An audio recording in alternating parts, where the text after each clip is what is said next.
Hello, I'd like to welcome you to today's Mental Wellness Show.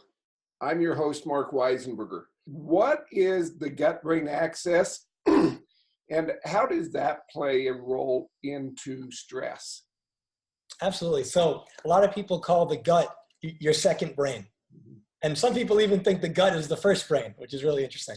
So when you think of it like this, your gut health, so just your whole gastrointestinal, that tube, what goes on in that tube is such a major factor in your overall health.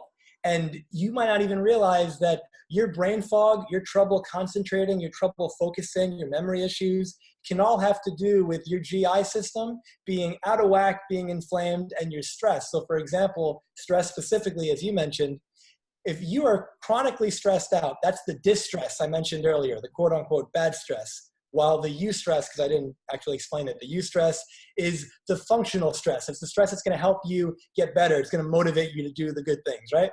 We're focusing on distress today. So when you're stressed out over the long term, it actually can shrink your brain, specifically the hippocampus, which is the part of the brain that deals with memory. So now you're chronically stressed out, your brain is actually shrinking, your memory is starting to go. That's one reason. Then when you get stressed out, you're in a fight or flight response, if you're familiar with it. You know, in the nervous system, you can be in a sympathetic state, which is that fight or flight, or you can be in a parasympathetic state, which is that rest and digest, more of the relaxation state. And you want to be at a balance point. But when you're chronically stressed out and you're giving your brain and your body that signal, there's a lion out there, you're going into the sympathetic state, and in that sympathetic state, the blood is going to the arms, the legs, because you're getting ready to run away, right? But it's not going to the GI. So let's say you just ate some food. That's going to give you maybe indigestion, it's going to give you a stomach ache. It's not really going to digest optimally. But at the same time, also, when you increase your stress, you're going to increase what they call gut permeability. And the common way of saying it that people might be familiar with is leaky gut. And so this idea that, think of it, you have this tube and it's supposed to be intact. And you got these little villi, which are like finger-like projections, and they're pulling in the nutrients and the food that you've just eaten that's been digested so that you can assimilate it, you can use it. Stress kind of tears away at these tight junctions, which is basically just, think of it like the connections in between the tube that stop food from getting into the blood where it shouldn't be. I think we all agree, you know, that avocado you ate for lunch might be great, but it shouldn't be in your blood, you know? And so if you're stressed out, that's going to happen. So now you have this gut permeability, this leaky gut.